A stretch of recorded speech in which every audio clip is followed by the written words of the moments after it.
warahmatullahi wabarakatuh. Alhamdulillahi wa kafa, assalatu wassalamu ala rasulillahil mustafa wa ala alihi wa sahbihi wa man wafa. Alhamdulillah, sahabat-sahabat, kita telah memasuki bulan suci Ramadan. Bulan suci Ramadan yang di dalamnya kita disuruh untuk berpuasa, dan juga bulan yang di dalamnya diturunkan Al-Quran. Allah telah berfirman dalam surah Al-Baqarah ayat 185 tentang keutamaan dari bulan suci Ramadan ini. Nah, teman-teman semuanya, sahabat-sahabatku, apakah masih merasa insecure, anxiety, atau overthinking? Bagaimana kabar teman-teman sekalian pada bulan suci Ramadan ini? Dengan mengambil tema Ramadan Road to Healing dari SMA ITUL Albab Batam, kami ingin menyampaikan pesan untuk sahabat-sahabat sekalian. Sahabat-sahabatku sekalian, apakah masih merasa anxiety, overthinking, insecure dengan kehidupannya? Bagaimana bulan Ramadan kita kali ini? Apakah masih mau begitu-begitu saja? Nah, dari SMA ITUL Albab Batam mengambil tema Ramadan Road to Healing. Jadi di sini kami ingin menyampaikan kepada sahabat-sahabat sekalian, ayo kita jadikan Ramadan kita untuk menyembuhkan hati kita, untuk menyembuhkan pikiran kita dari segala ketidaknyamanan itu, dari segala penyakit-penyakit hati ataupun di pikiran kita yang menjangkiti kita sehingga kita tidak nyaman dalam berkehidupan. Sahabat-sahabat sekalian, bulan Ramadan, bulan yang diturunkannya ayat Al-Quran, bulan yang diturunkannya Al-Quran sebagai petunjuk kita semua. Di dalamnya ada surah bernama Ad-Duha dan Al-Insyirah. Tahukah teman-teman, salah satu penyebab ya, salah satu asal-usul datangnya surat ini ya, waktu itu ada ceritanya loh yang sangat menarik sekali. Waktu itu Rasulullah SAW selama 6 bulan, ya bayangkan selama 6 bulan tidak menerima wahyu.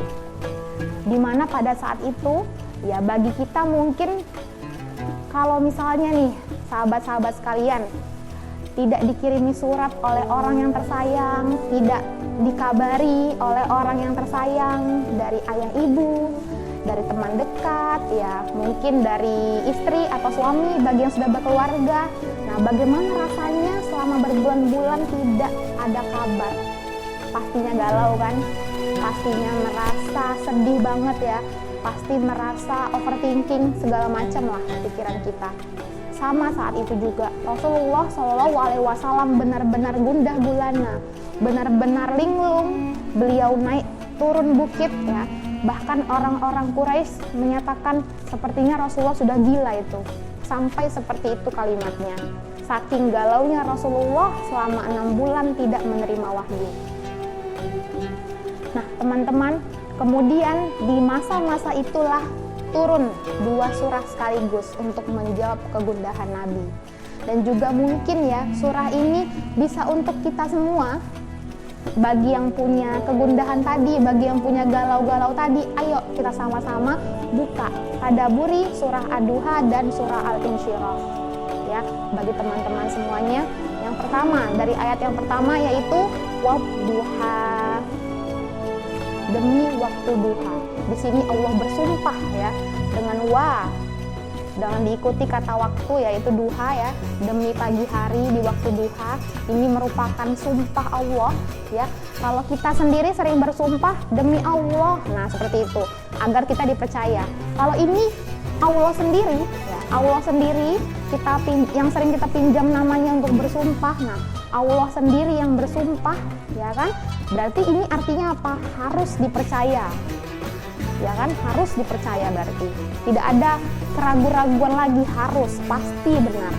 Wadduha walaili idza saja, ya kan, demi waktu duha dan demi malam apabila telah sunyi. 2 sumpah ini merupakan kata-kata penguatan ya, penguatan yang artinya itu tidak ada lagi keraguan-raguan gitu, demi waktu duha dan tadi malam ya. Kenapa sih dengan waktu duha? Kalau misalnya teman-teman sedang sedih seperti itu, pagi hari kita bangun, nah lihatlah matahari pagi yang bersinar indah, ya kan? Tidak ada orang yang sedih ya setelah melihat matahari seperti itu. Nah, cantik bukan ya, indah bukan kata-kata Allah ini. Kemudian tadi malam gitu ya, disebutkan malam. Nah ini merupakan kalau kita nih lagi sedih, biasanya waktu tidur dan waktu bangun kita bolak-balik ya, tidak seperti biasanya. Yang tadinya pagi untuk bangun malah tidur, yang tadinya untuk malam itu tidur malah bangun, seperti itu. Waktu tidurnya tidak seimbang. Setelah 2 ayat yang sumpah tadi ya, kemudian ma wadda'aka rabbuka wa ma qala. Allah katakan kepada Rasulullah, wahai Muhammad, Allah tidak meninggalkanmu dan tidak melupakanmu. Sahabat-sahabat ya, kaum muslimin muslimat, Allah tidak meninggalkan kita, Allah tidak melupakan kita. Nah, ini indah sekali ya kalau kita katakan kepada orang yang sedang bersedih ya. Kita ingatkan kembali teman-teman kita, mungkin sahabat-sahabat kita. Ya sis, bro, Allah tidak meninggalkan kita, Allah tidak lupa sama kita. Ya, ma wadda'aka rabbuka wa ma qala. Kemudian Allah ingatkan lagi tentang masa lalu. Di ayat berikut-berikutnya ya, Allah ingatkan lagi saat Rasul yatim. Hai Muhammad, pada saat kamu yatim, apakah Allah meninggalkanmu? Apakah kamu kelaparan? Seperti itu. Pada saat Rasulullah kebingungan, apakah Allah meninggalkanmu? Tidak, Allah memberikan petunjuk. Begitu juga dengan kita. Apakah waktu kita dalam perut ibu kita? Apakah kita waktu masih kecil gitu ya? Kan tidak mungkin ya ibu kita menjaga 24 jam seperti itu ya. Tapi lihat sahabat-sahabat, kalian sekarang berdiri di layar gadget kalian ini, kalian sedang duduk gitu ya, kalian sehat walafiat, ya sudah besar, sudah dewasa seperti itu. Artinya apa? Allah dulu sudah menjaga kita bahkan sejak kita dalam kandungan, seperti itu.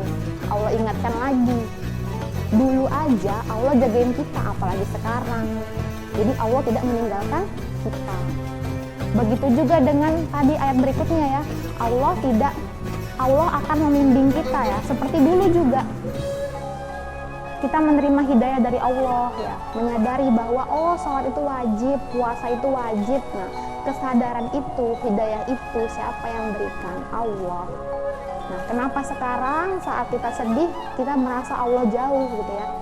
Di sini penegasannya bahwa tidak, teman-teman, sahabat-sahabat ya, Allah tidak pernah meninggalkan kita, Allah tidak pernah melupakan kita. Di ayat berikutnya Allah mengingatkan lagi, ya kan, untuk kita melihat ke lingkungan sekitar. Kita selalu merasa kita yang paling lemah, kita yang paling jauh dari Allah, kita yang paling merasa ya sedih lah sedunia seperti itu ya. Tapi coba lihat sekitar kita. Ada orang yang belum makan, ada orang miskin yang kelaparan ya, ada yang masih kebingungan gitu ya, besok mau makan apa gitu, ada yang orang tuanya tidak ada lagi, dan masih banyak lagi ya. Tiap orang memiliki masalahnya masing-masing. Allah minta kita untuk merefleksikan diri, melihat lingkungan sekitar, ya kan? Nah, seperti itu teman-teman. Di sini ya, kemudian dilanjutkan lagi pada ayat yang terakhirnya ya, betapa indah ya kata-kata dari Allah ini.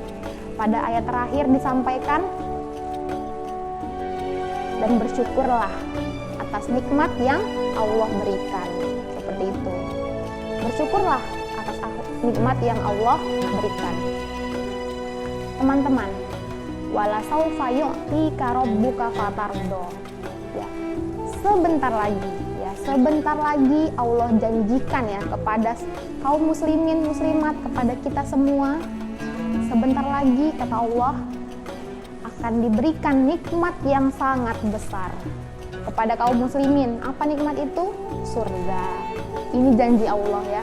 Betapa indah ya, betapa sangat membahagiakan ya. Kepada, cobalah, ada orang yang sedang sedih, kemudian disampaikan kepadanya, sebentar lagi teman-teman, sebentar lagi sahabat-sahabat, Allah akan berjanji memberikan kebahagiaan itu. Allah akan berjanji memberikan nikmat yang sangat besar itu, yaitu apa? Surganya. Seperti itu. Maka tadi ayat terakhir disampaikan, ya kan? Maka bersyukurlah atas segala nikmat yang Allah berikan. Seperti itu. Bersyukurlah, kayak gitu. Ya, jadi kita sudah tadi dari awal tadi kita ingat, ya kan, saat kita kecil, ya kan, saat kita lagi kebingungan nih, dapat hidayah dari Allah, ya kan, Allah nggak pernah lupain kita. Kemudian kita juga disuruh mengingat nih teman-teman kita, sekitar kita yang punya masalah lebih daripada kita. Nah, kita pasti lebih baik kan daripada kondisi itu, ya kan. Kemudian di akhir kita diminta untuk bersyukur, ya. Luar biasa sekali surah Ad-Duha ini ya teman-teman. Maka bagi siapa saja yang mungkin merasa insecure, merasa anxiety, overthinking, ya, dan segala macam lah ya, mental illness lainnya mungkin, ya kan, yang kita alami seperti itu, yang mungkin sampai-sampai kita merasa ingin bunuh diri seperti itu. Nah, nauzubillah min zalik, ya kan, nauzubillah min zalik. Ingatlah lagi, buka lagi surah yang sangat amazing ini ya, surah yang sangat luar biasa ini, surah Ad-Duha. Dan dilanjutkan dengan surah Al-Insyirah, di mana 2 kali Allah katakan di situ ada kesulitan, ada kemudahan. Diulang oleh Allah sampai 2 kali.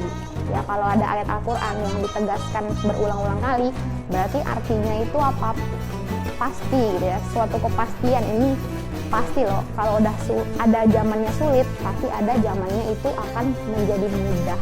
Nah, teman-teman, sahabat-sahabat, kalau bukan janji Allah yang kita percayai, janji siapa lagi? Ya, jadi semoga ya dengan mentadaburi surah Ad-Duha dan surah Al-Insyirah ini kita dapat menjadi lebih semangat lagi dalam hidup. Kita dapat menghapus segala overthinking kita, segala anxiety kita, segala insecure kita, ya kan. Ingatlah teman-teman semuanya, sahabat-sahabat semuanya, kita punya Allah Subhanahu wa Ta'ala. Ramadan, road to healing. Jadi di sini ayo gitu ya, dengan menjadikan bulan ini bulan untuk mentadaburi Al-Quran. Nah, dimulai mungkin dengan surah Al-Duha dan Al-Insyirah, kita lebih semangat lagi menjalani hidup ini, dan kita akhiri Ramadan ini dengan hati yang bersih, dan mencapai derajat takwa. Alhamdulillah, demikianlah mungkin sedikit ya sharing bersama saya. Kalau ada kata-kata yang salah, saya mohon maaf. Segala kebenaran milik Allah dan kesalahan datang dari saya sendiri. Kita akhiri dengan ucapan hamdalah, alhamdulillahirabbil alamin. Assalamualaikum warahmatullahi wabarakatuh.